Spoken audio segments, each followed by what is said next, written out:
The sons of 4 men were sent to a holy man to get educated. They became good friends, studied hard, and were soon ready to go out into the world to earn their living. 3 of them had become very knowledgeable about the scriptures. But the 4th one was different. He had a lot of common sense, but not much book knowledge. They decided that they must impress a wealthy patron, a king, or a rich merchant with their knowledge and scholarship. Only then would they be able to live a comfortable life.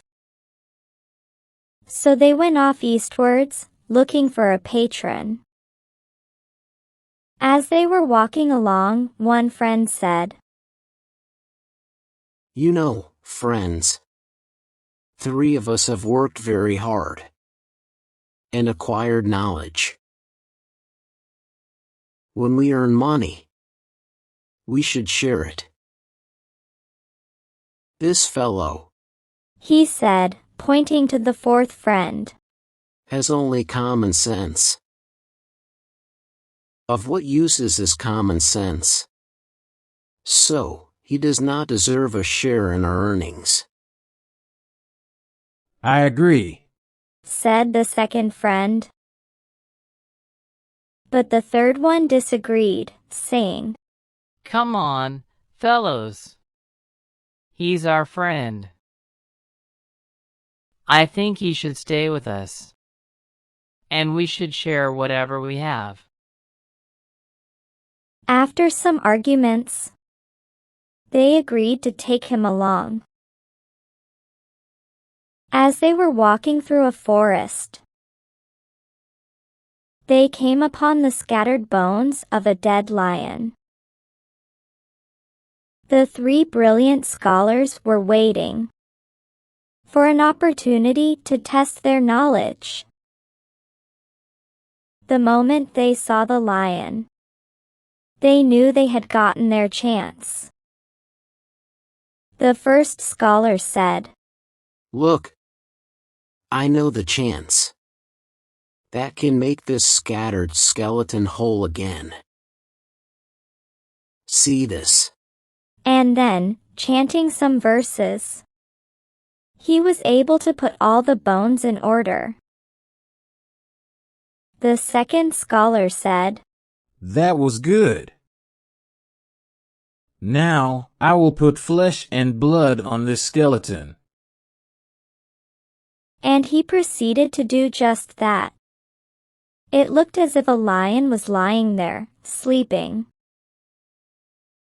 The third scholar was very excited. "I will now put life into this dead lion, friends," he exclaimed.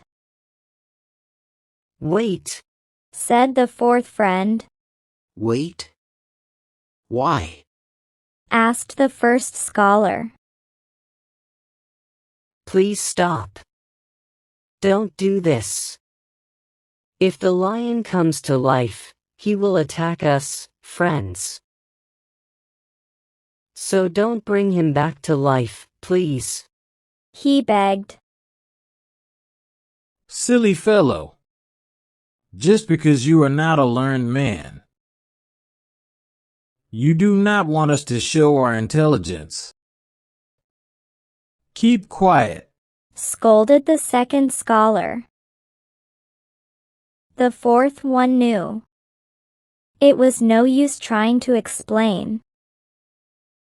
So he quickly scrambled up a tree, while the scholars began to chant the verses. The lion stirred and came to life. He saw 3 victims right in front of him, and sprang at them. In a moment, it was all over. Common sense had saved one, when all scholarships couldn't save the others.